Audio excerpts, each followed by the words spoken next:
Okay, so I didn't grow up watching Animaniacs. I know, but wait, they were just a little bit before my time. The original show aired from 93 to 98, and I was born in 95. So throughout my entire life, up until about a month ago, I didn't know the general gist of the Animaniacs. I just never watched them. So the reason that you're seeing this video is because I saw ads for the reboot, and myself being an animation fan, I thought maybe I should check that out. So I have been spending the last month watching 90s Animaniacs cartoons almost every day. And yeah, those guys are pretty fun. The way I see it, I see Animaniacs as kind of Warner Brothers' answer to Mickey Mouse, or maybe that could be Looney Tunes, but I think these guys are really Warner Brothers' answers to Mickey Mouse. Which is also why I kind of see this new Animaniacs reboot as Warner Brothers' answer to those new Mickey Mouse cartoons. So now that the new season, the new reboot of Animaniacs is out on Hulu, let's talk about it.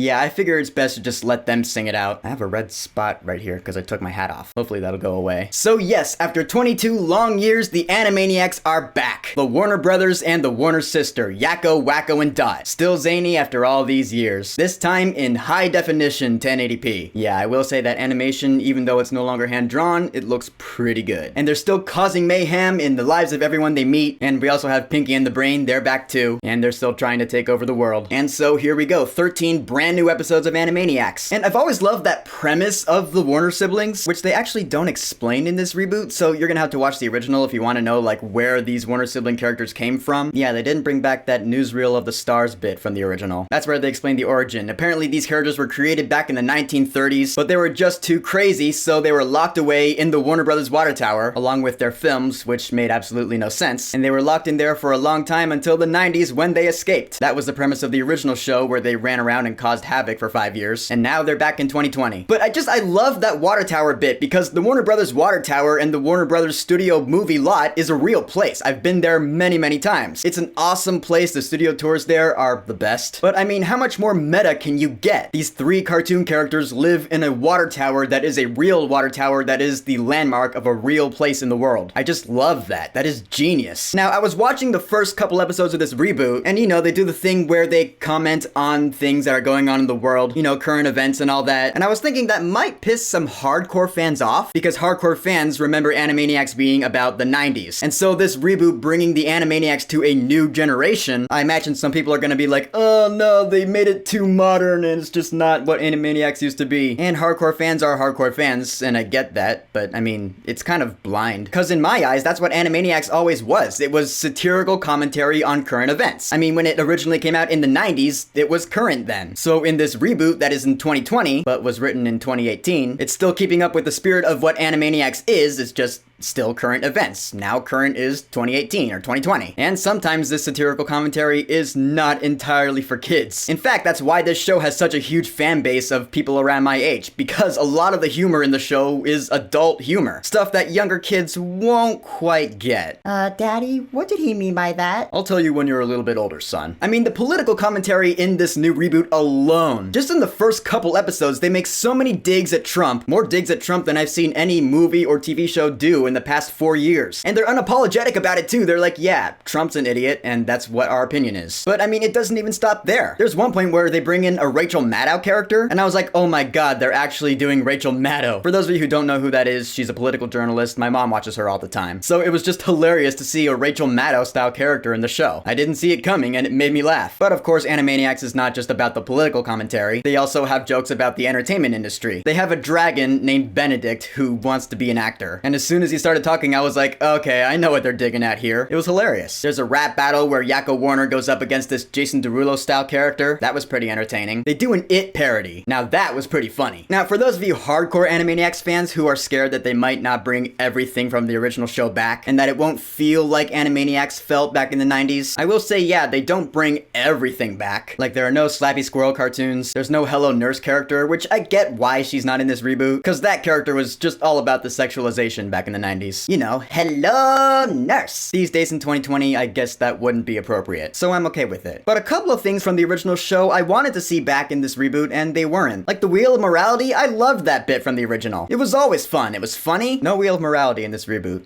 That kind of bummed me out. And the credits gags. You know how at the end of every episode back in the 90s, after the credits, the Warner siblings would pop out of the water tower and say something like, "Sayonara!" Yeah, they don't do that in this reboot. Probably because it's on Hulu and they have autoplay on, so chances are you wouldn't see them anyway. But they are missing, and it just feels like they're missing. Now the credits are just boring. But that being said, not all the old jokes are gone. One of my favorite old jokes that they brought back in this reboot is whenever someone says a joke that is more suited towards adults, Yakko will look at the camera and be like, "Mwah, good night, everybody." That always made me laugh, and he does it in this reboot, and it's funny. They bring back Chicken Boo, of all characters, Chicken Boo. Although that actually ends up being one of the funniest bits this whole season. I'm not gonna spoil what happens in it, you gotta watch it. It's great. They also bring back Hercule Yakko, who was a parody of those old Agatha Christie novels, you know, Murder on the Orient Express, Death on the Nile. They do a Hercule Yakko segment in this reboot, and it's pretty good. But I mean, the best bits in the show is when they just go totally insaney. And they totally do. They're still zany to the max, as they've always been. There's a point where they go full anime.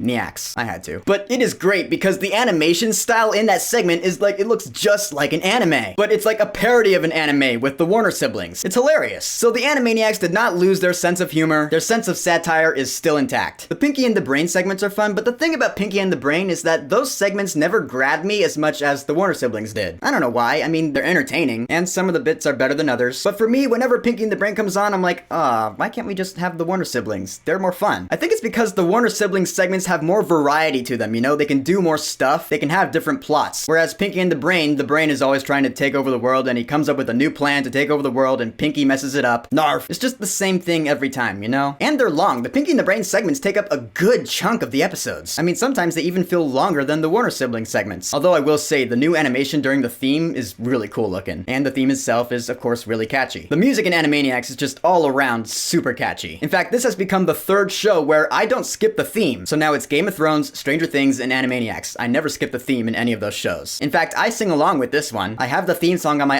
iPhone now.